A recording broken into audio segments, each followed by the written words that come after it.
देखिए, जो पिछले कल बिलासपुर में गोली चली वो अत्यंत दुर्भाग्यपूर्ण है। उससे अंदाजा लगाया जा सकता है कि वर्तमान सरकार की प्रदेश में लॉ एंड ऑर्डर की क्या स्थिति है।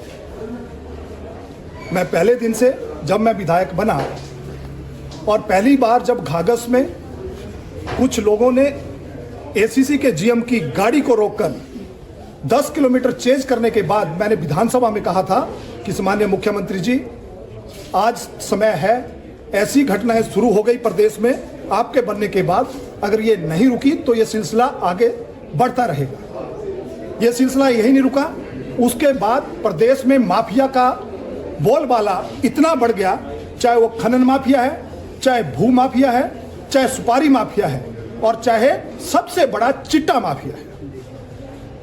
हम विधानसभा के अंदर और विधानसभा के बाहर इस चिट्टा माफिया पर वर्तमान प्रदेश सरकार से लगाम लगाने की बात करते रहे। इतना ही नहीं हुआ, जब भी बिलासपुर में कोई इंसिडेंट होता था तो उसके बाद यहां का एसपी को बदल दिया जाता था।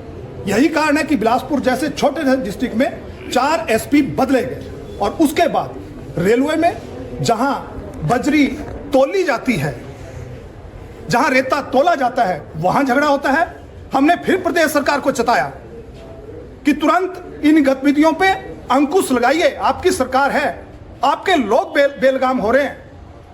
इस सरकार ने कुछ नहीं किया। उसका कारण हुआ कि मई महीने में, मई और जून के बीच में यहां इस डिप्टी कमिश्नर ऑफिस के सामने, सेशन कोर्ट के सामने, एसपी ऑफिस के सामने दिन दहाड़े गोली चली और उस गोली में कौन लोग अरेस्ट हुए? क्या कहा यहां के एसपी ने कि किसका बेटा मास्टरमाइंड है?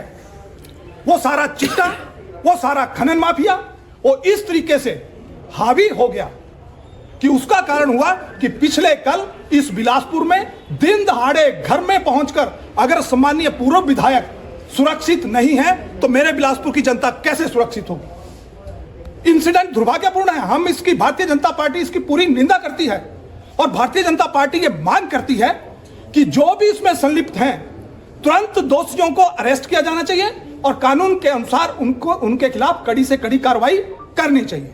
इतना ही नहीं, हम पूर्व विधायक जी के शीघ्र स्वास्थ्य की कामना करते हैं। लेकिन एक बात मैं आप लोगों के माध्यम से कहना चाहूंगा कि जब से यह सरकार हिमाचल प्रदेश में आई है तब से बिलासपुर का वातावरण, मैंने धर्मशाला की विधानसभा में कहा था कि यहां खनन माफिया, चिट्टा माफिया और अब तो सुपारी माफिया भी इतना सक्रिय हो गया है कि कुछ पैसे दो, किसी की भी हत्या करा लो। हम कभी बिहार में सुनते थे, हम कभी यूपी उत्तर प्रदेश में सुनते थे।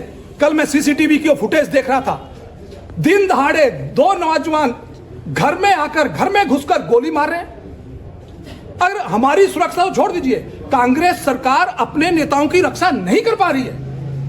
अगर वो अपने नेताओं को रक्षा नहीं कर पा रही है तो प्रदेश की जनता की, मेरे बिलासपुर की जनता की क्या रक्षा करेगी? इसलिए आज हमने महामहिम राज्यपाल महोदय को डिप्टी कमिश्नर बिलासपुर के माध्यम से यह ज्ञापन भेजा है। मेरी पार्टी का शीर्ष नेतृत्व सम्मानीय जे आर कटवाल जी, हमारी दूसरी बार के विधायक हैं, पूर्व मंत्री भाई राजेंद्र गर्ग जी, हमारे पूर्व सांसद और भारतीय जनता पार्टी के पूर्व में रहे प्रदेशाध्यक्ष और वर्तमान में कोर कमेटी के सदस्य सम्मानीय सुरेश चंदेल जी, सम्मानीय धर्माणी जी जो मेरी पार्टी के प्रवक्ता हैं और मेरी पार्टी का शीर्ष नेतृत्व, सभी आज हमने एक रोष रैली अपने पार्टी ऑफिस से लेकर पूरे शहर से होते हुए कि इस चिट्टा माफिया का, इस खनन माफिया का और इस गोली कांड की हम निंदा करते हैं।